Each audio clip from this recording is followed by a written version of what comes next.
Hey, good afternoon, Huh. Sander. Good Good afternoon. afternoon. Okay. Am I audible? Can you Huh? hear me? Yeah.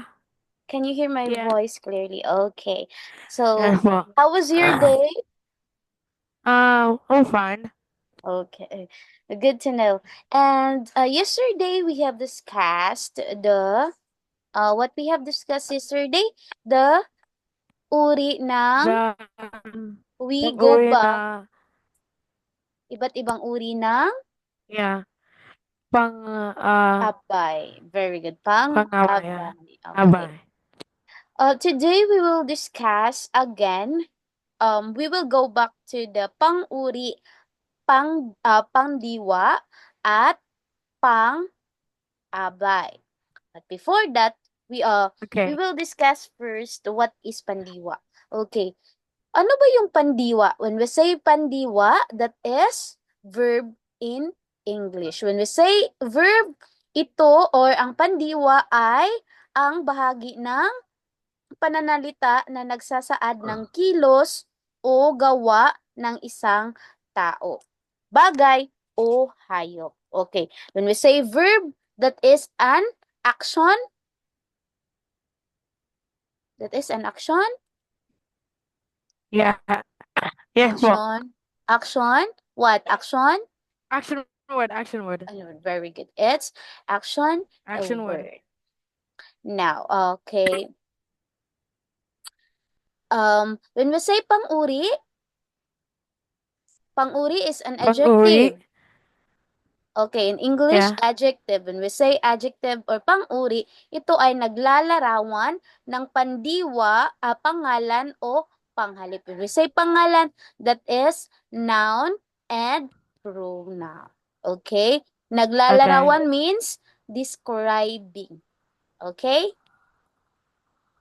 And then for Okay. the pang-abay naman, or what we call the adverb, ang salitang naglalarawan sa pandiwa, pang-uri o kapwa pang-abay. That's why we have the different kaantasan ng pang-abay. Again, what are those kaantasan ng antas ng pang-abay? Pang-abay. Yeah, angtas ng pang-abay. Pang-abay. Pang-uri. Uri. Uri pala, sorry. It's Ah. uri ng Pang-abay. pang-abay. Pang-abay. Yeah. We have Pang pang-abay na pang-abay na action word. I think. hmm? Pang-abay na pamanahon. You forgot that one. We have four. Ah. Pang-abay na pamanahon or Oh, adverb oh, of pang-abay ng pamanaon, pang-abay ng pamaraan, pang-abay ng, hold on, hold on. Pang-abay pamaraan, ng pamaraan, pamaraan, and pang-abay, then pang-abay na pamanahon, no, I already had that, hold on. pamanahon, Pamanahon, hold on. pang-abay na how about adverb Panlunan, panlunan? That is adverb of place. And then we also have the pang-abay na the last one. The fourth yeah. one. Fourth one, Yeah, panunuran. panunuran. Very good. Okay. Since you already know the what is the functions of the pandiwa or pandiwa, pang-uri, at pang-abay. Again, ano yung pandiwa? Ito Pandiwa, yung oh, this is the, pandiwa uh, ay nagsasaad again, nagsasaad ng kilos o gawa ng isang tao, bagay o hayop or an action word. Ano ba yung mga examples ng action words? action word, walking. Walking, okay. Yan is yung naglalakad. Okay, what else? What else? Yeah. Running, running, Aside from naglalakad, ano pa yung mga action words natin? We also have dancing, dancing or dancing. nagpagsasa. Yeah, very Yeah. good. Okay. Now, allow me to share my screen. Okay. Okay, hold on for a while. I will have this one. Okay.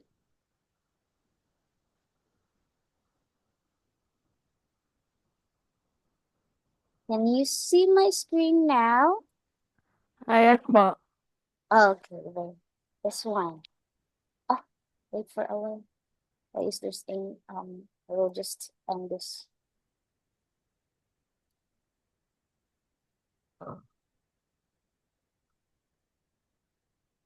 Okay. Yeah. Okay, this one. Before that, we will discuss this one first. O pag-aralan muna natin yung paggamit ng pang-abay sa paglalarawan ng kilos at pang-uri sa paglalarawan ng katangian ng pangalan. Again, what do you mean by pangalan? That is, Pangalan. pangalan. That is What is wait. pangalan in English? It's Name. pangalan man yun in pangalan, not That's a pangalan. name. That's a name. It's not a name, it's noun. You forgot that. Oh. Pangalan, not pangalan. Pangalan is a noun. Okay. Okay. Now this word, before that, we will okay. When we say pang-abay again, ay bahagi ng pananalita na tumuturing sa pandiwa, pang-uri, Hindi ba? at kapwa pang-abay. When we say again pandiwa, that is pagpapahayag ng o nagsasaad ng kilos o gawa ng isang tao, bagay o hayop. Then yung Yeah. pang-uri naman is yung adjective or the one describe the noun and the pronoun. And then yung kapwa Okay. pang-abay, that is what we call those. We have the pang-abay na pamanahon, pang-abay na panlunan, pang-abay na pamaraan, at pang-abay na panunuran. Now, narito ang mga halimbawa ng pang-abay. We have sabik. Sabik is the underlined word na yumakap si Andrea sa nakapaskil na karatula pagdating sa kuweba.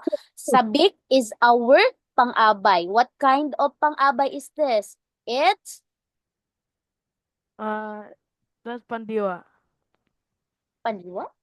It's not pandiwa. Pandiwa is the action word. When you say action word, Hold on. is yumakap. Yung yumakap is our pandiwa. But our sabik will be, this is kapwa pang-abay. What kind of pang-abay is this? Pang-abay na pamaraan. What? Pang-abay na pamaraan. Pang-abay ng Pang-abay na pamaraan. Again, we cannot say this is a pang-uri because pang-uri is describing the noun or the pronoun. So, how about this one? Buwan-buwan na nagtatabi ng kaunting halaga si Andrea ng kanyang sahod. O, buwan-buwan is it? kapwa pang-abay. Pang-abay, very good. Pang-abay, what kind of pang-abay? Uri ng Pang-abay? pang-abay? Anong uri ng pang-abay ito? Buwan-buwan. Buwan-buwan. Pang-abay na? Pang-abay na pang-abay. What kind of pang-abay is this? Is this a pang-abay na pamanahon, pang-abay na panlunan, pang-abay na pamaraan, o pang-abay na panunuran? Buwan-buwan. We say buwan-buwan, What? monthly. Ako Buwan-buwan. ba pang-abay? What kind of pang-abay again? Wait, hold on. Monthly. When we say monthly, what is that? Pang-abay na? Pang-abay na Pamanahon. That is okay. pang-abay na pamanahon, monthly. Buwan-buwan is the Filipino word. Pamanahon. Okay. Now, this pang-abay refers to, okay, what is our pandiwa? Natatabi. Nagtatabi. Very good. Okay, talagang kitang-kita ang pagsusumikap ni Andrea na makapagtapos ng pag-aaral. Our talagang is the underlined word. So this is our pang-abay. Talagang Yeah. Pang-abay. This is our pang-abay. Kitang-kita ang pagsusumikap is that the our pandiwa or the action word. How about masigasig na tinupad ni Andrea at Jade na mapuntahan ang underground river? Okay, when we say masigasig, that is our what is this? Pang-abay na pag-abay ng pamaraan. Very good. It's pang-abay na pamaraan. Okay, our tinupad is the pandiwa. Did you get it? Ayos po. Okay, do you have any questions? Hindi po. Okay. Are you sure? Did you Yes po. understand the function of each of this? Yes po. Now let's proceed to the lower. Okay.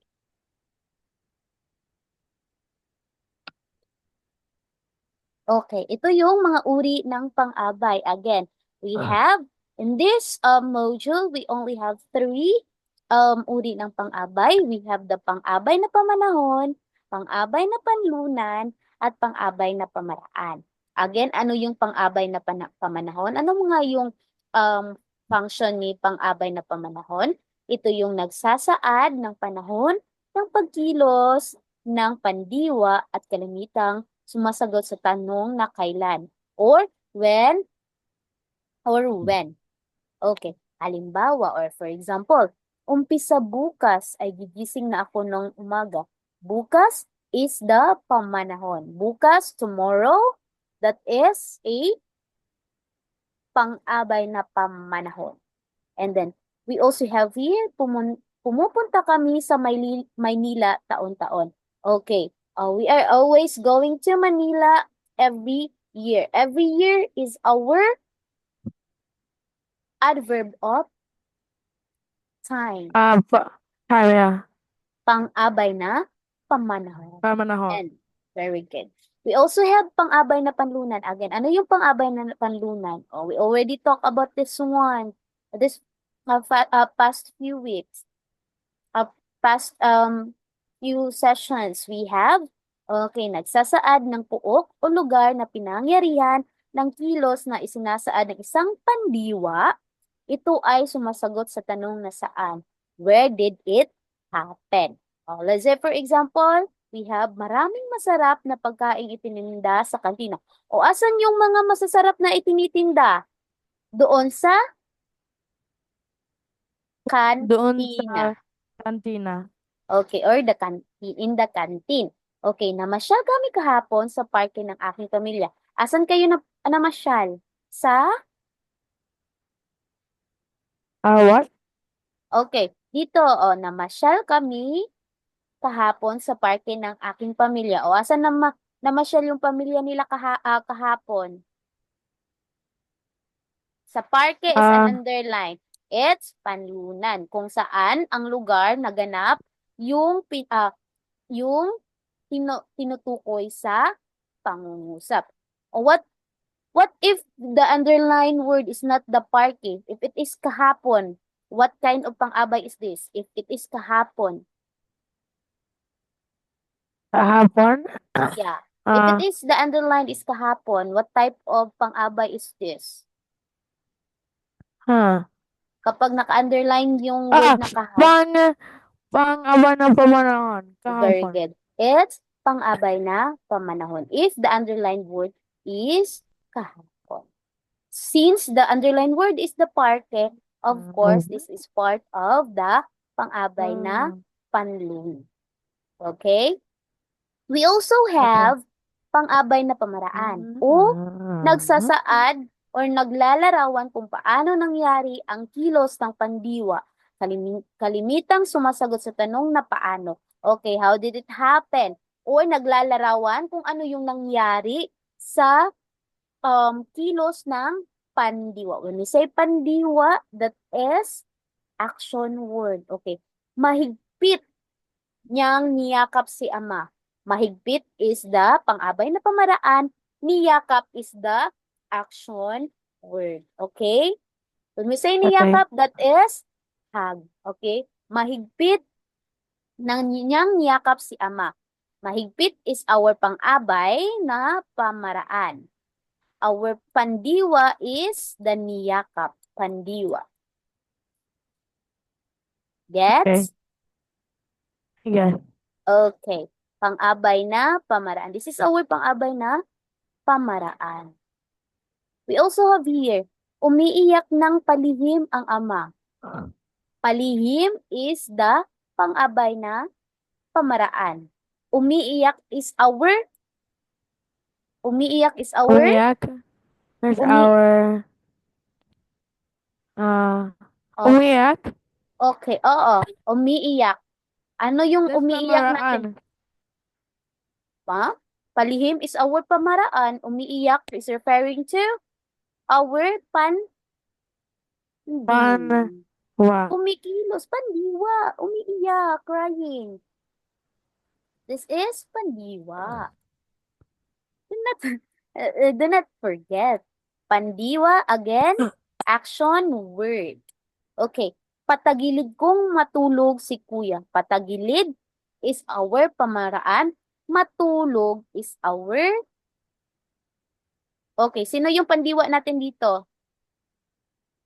Pandiwa. Oo. Ano yung pandiwa natin? Since our pang-abay na pamaraan is patagilid. Sino yung pandiwa natin dito na gina-refer ni patagilid? Ano yung Yung pandiwa. Ano yung pandiwa? pandiwa natin? Ano yung pandiwa natin? The kilos. Matulog. Okay. Matulog. Do not forget that one. Matulog is our pandiwa. Yung tinutukoy ng ating pamaraan. Question? Do you have any questions, Andrew?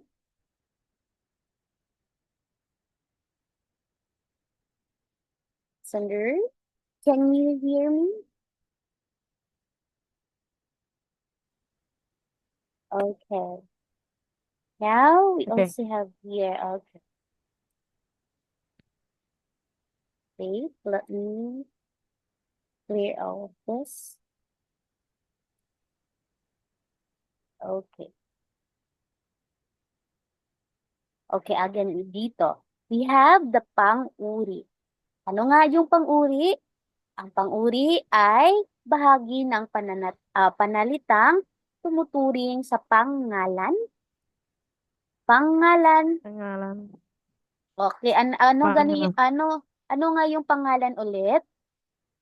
Pangalan is yung This is yung mm, panluno no, hold noun. on. Noun, yeah. Noun. Pangalan is the noun at panghalip na panao. Salitang naglalarawan ng uri o katangian ng tao, bagay, hayop, pook o pangyayari. Pang-uri again is yung naglalarawan or this is the adjective. Adjective. Okay.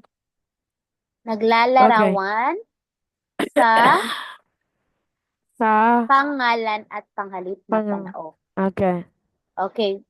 Here are the examples of salitang pang-uri. We have the masipag, maganda, maamo, malayo, magaspang, masaya. These words are an adjective. pang-uri. Pang-uri, very good. Or the adjective. Like we have, like what I have said earlier, we have already discussed this one. Okay, ano yung mga kaantasan ng pang-uri? We have, okay, do not forget, we have 3 kaantasan ng pang-uri. What are those 3? We Pang-uri, have, pang-uri, pang-abay. hmm? Kaantasan ng pang-uri. If we have uri ng pang-abay, we also have kaantasan ng pang-uri. If we have Pang-uri. 4 uri ng pang-abay, we also have 3 kaantasan ng pang-uri. What are those? Oh, you forgot na? We have Ah, 3. let's see, Tatlong may pang, kaantasan. may pang-uri. Oh, pang-uri. Ah, Pang-uri nga. Pero ano yung mga ah, tatlong kaantasan? Oh, you forgot na. We already discussed yesterday. We also answered following questions. Oh, what we have discussed yesterday? ano. You think? What are those? Oh, the last day. Yesterday we have discussed the Oh, uri ng lantay. pang-abay. Oh, lantay, Lantay, ano pa ah, pa, ah, pa, oh, pa, pa, ano na, pa, comparing. ano, You forgot the, okay, comparing. ah, basta, Paham, pahambing, pahambing. And then the basta go. superlative, pasok to very good. Okay, let's talk about that one again. Okay, may tatlong kaantasan ng pang-uri. We have the lantay. Yeah, I'm gonna forget that one na. Nakalimutan na. Bago lang tayo nag-discuss nito. sorry. Okay. Tatlong kaantasan ng pang-uri. We have the lantay. What do you mean by lantay? Ito ang pinakasimpleng paraan ng paglalarawan sa katangian. Ano yung mga halimbawa or examples ng lantay? We have mainit, maaraw, makulay, maaari ring gamitin ang mga pang-uring nasa payak ng anyo. Ah, kagaya ng payat, banal, at iba pang mga ah, salita. We also have pahambing. Pahambing, pinaghahambing ang katangian ng dalawang pangalan o panghalip. When we say pinaghahambing, that is comparing or two So, person or person mga or, bagay. yeah, Okay. And dito yung isang halimbawa na kapag magkapareho ang katangiang pinaghahambing, ito ay kinakabitan ng unlaping magkasing, sing, sing o kasing. Okay, ano yung mga unlaping kapag ginagamitan natin ng unlaping magkasing, sing o kasing, ito ay yung pinaghahambing ng magkapareho. Kapag magkapareho yung dalawa, ano yung unlaping gagamitin natin? Magkasing, sing, o kasing. Okay. Diba I already okay. discussed this one also the last Yeah, time? yes po. Okay. Okay, we have kapag magkapareho, we have magkasing, sing, o kasing. Halimbawa, kasing init, magkasim tamis, kasing lalim. That's are the examples of this unlapping. Kapag hindi magkapareho ang katangiang pinaghahambing, ginagamitan naman ito ng mga kataga o salitang tulad ng mas, higit na, Ma, o higit di na. gaano, at kaysa o kay. Kapag hindi naman magkapareho yung pinaghahambing mong dalawa, or not the same, if you will compare the two things with that is not the same, what are you going to use? You will use the mas, higit na, di Higit na. gaano, kaysa, o kay. Okay, Yeah. ato yung mga halimbawa dito.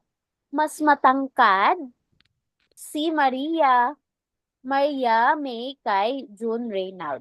So, mas tallest si Maria kaysa kay John Reynald. Higit na matangkad si John Francel kaysa kay Kea Mi. So, higit na matangkad. So, therefore, mas mataas or mas tall si John Francel kaysa kay Kea Mi. That is how will you use the salitang mga unlapi. Question? Okay. No Walang po. question? Okay. Yes po. Wait, let me clear all this one. Okay, the last one, we have the pasok dol. When we say pasok dol, pag sinasabi naman nating pasok dol, ang katangian ng pangalan o panghalip, kung ito ay namumukod o katangi-tangi sa lahat. Ginagamitan ito ng mga unlaping pinaka, napaka, o kay. Okay, ano pa yun? Aside from this three, what are those word na pwede nating idagdag or kailangan nating i-mind na ito ay isang, or we can already recognize this one if it is pasok dol. Okay, aside from pinaka, napaka, o kay, ano yung mga word na kailangan natin tandaan? Pinaka, ano? Oh, aside from this, ano yun? Pinaka, Okay, aside from this, we have here, pinaka, ot, at, ano yung mga word na ah, pasok ah, dol? Yung pasok dol, ano yung word oh, natin na tatatandaan? napa, Pau, pa, ah, paulit-ulit na pauna ba ulit ng, salita. We can also recognize that that is a pasok dol if the word also repeat paulit-ulit. Okay? We have mga okay, halimbawa. Pinakamainit, napakainit, pinakamainit, napakainit, pinakamaganda, napakaganda. Maaari ding idagdag ang mga salitang ubod ng, walang kasing. Okay, this word we can also use this one sa pasukdol, or you can already recognize this one as a pasukdol din. Kapag meron ng ubod ng walang kasing. Okay, halimbawa, ubod ng bigat ang dogong. Ubod ng bigat is our pasukdol. Okay, walang kasing lalim ang karagatang Pasipiko. Walang kasing lalim is our pasukdol. And we also have napakaganda ng nanalong Miss Universe 2019. So, napakaganda. Napaka is the unlapi. And then, pagdadagdagan natin ng ganda, that is already our pasukdol, napakaganda. Question? okay. Hindi po. Okay, we also have here, kilalang kilala ang tarsier sa ball. Totoo ito. Kilalang kilala, di ba? Known yung tarsier sa buhol. Sikat yung tarsier sa buhol. Kamangha-mangha. Oh, like what I have said kanina, yung ulitin yung pang-uri, paulit-ulit na word. Kilalang kilala, kamangha-mangha. Ang mga agila sa Davao. We also have nakakabighani ang kagandahan ng dagat sa Coron, Palawan. Nakakabighani is our paso. Gets? Are we good? Yeah. Yes po. Okay. Since it's already 5:30, we will continue in a while. You have 3 minutes break, and then I will call you after 3 minutes, okay? So that we can continue with Okay. our discussion, okay? Wait. So, there'll be a 3-minute break, and after that, you'll call me back. Yeah, I will call you after 3 minutes. You Okay. have 3 minutes break. Okay. Since we have um 1.5 hour, 3 sessions today until 6:30. Okay. Okay. See you in a while. See you.